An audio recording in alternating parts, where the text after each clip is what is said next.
Yo, what is going on, everybody? So I'm not doing an intro or anything for this episode. I don't think that it really warrants it in the situation. But just thank you all for being here. And I wanted to touch base on this a little bit. Obviously, I'm sure you guys have all heard the news, and I'm just now getting to this because I was at work and everything. So just wanted to get home and talk about this. And we're gonna go live here shortly to talk about it as well. Do some reactions and stuff to some Ozzy songs and just kind of, reflect on the man's career. But obviously it's with a sad and heavy heart to say that a god of metal, a legend, a god of metal among men, Ozzy Osbourne has passed away today.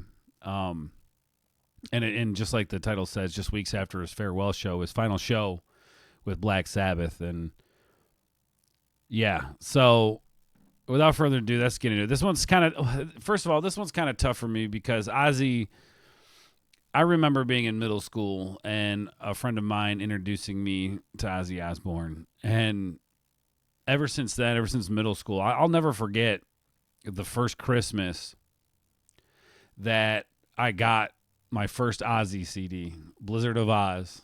I'll never forget it. It was funny, Blizzard of Oz Christmas, right?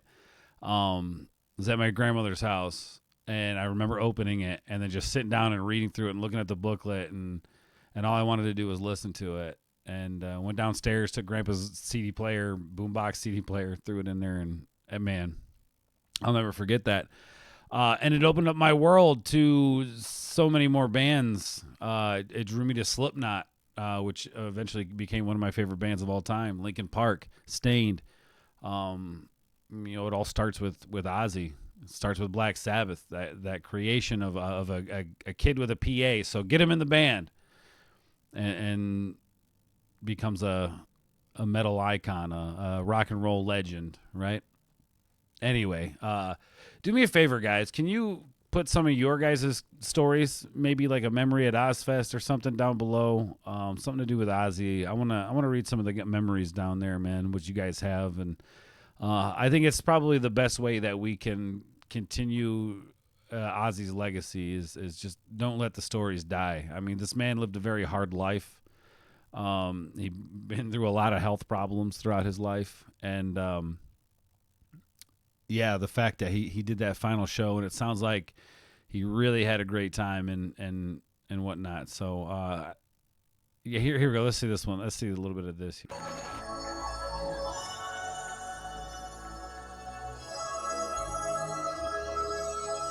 Man.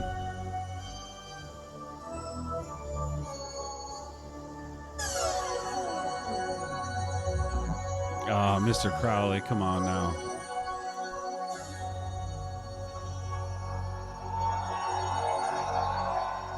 Let's go, man.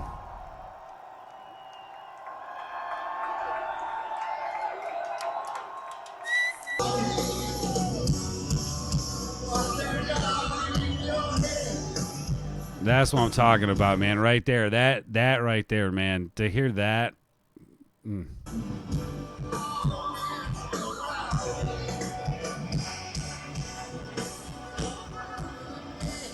Oh, look at that chair. Man, anyway, I don't want to listen to too much of it. You guys can go check it out in the article. I'll link the article down below. This is Sky News. But man, just a legend. Let's get into the article here. Heavy metal star Ozzy Osbourne has died at age 76, just weeks after returning with his Black Sabbath bandmates and performing a huge farewell concert for fans. Yeah, the fact that Black Sabbath is something that's been in the fans' eyes for many, many, many, many years. I remember having those conversations back in the 90s with my friends. The late 90s. So, it's just wild to me.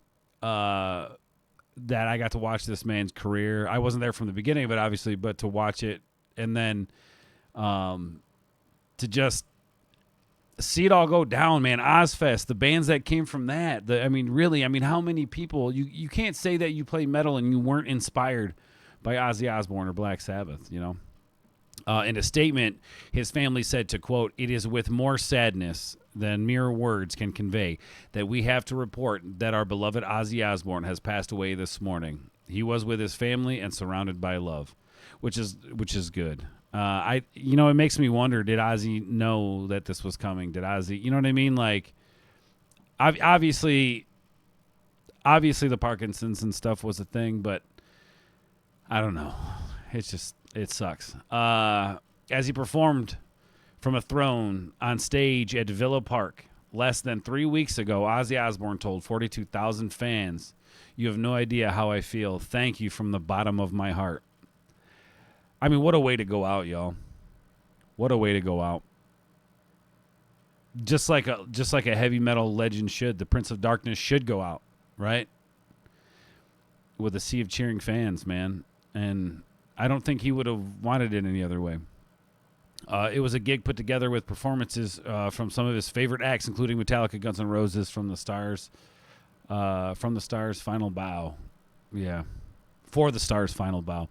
Ozzy Osbourne and his fellow original Black Sabbath members, Tony Iommi, Geezer Butler, and Bill Ward, reunited for the first time in 20 years and were the last to appear on stage for the Back to the Beginning concert on the 5th of July. Man, dude, the Back to the Beginning. Just imagine if we could have got one more Black Sabbath album. Following his death, posted a photo on X of the band with Osbourne, along with a broken heart emoji. Yeah, no, definitely, man. And these were all people who were really close to him. I got really close with him. Did a lot of shows with him. Ronnie Wood of the Rolling Stones wrote, "I am so very sad to hear of the death of Ozzy Osbourne. What a lovely goodbye concert he had Back to the Beginning in Birmingham."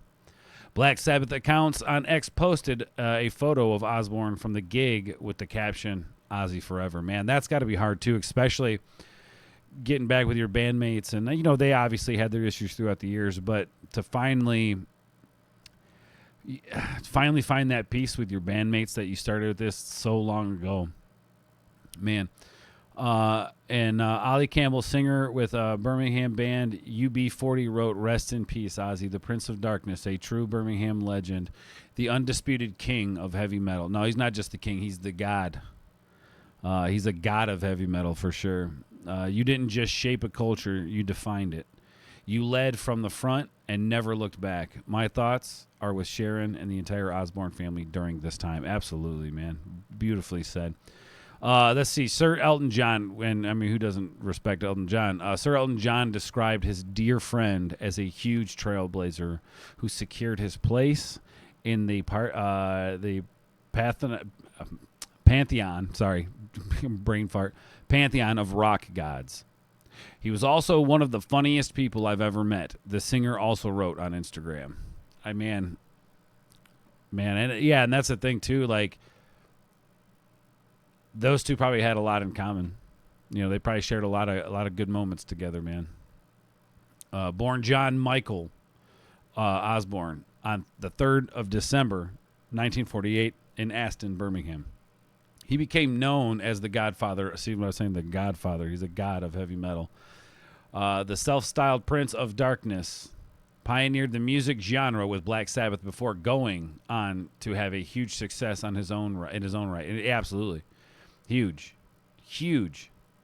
And it gets me thinking too, back then when he became a solo artist, we lost Randy Rhoads all those years ago, and I guess I can find peace in knowing that, like, he's with his buddy Randy, because those guys were so close. Those guys were best friends.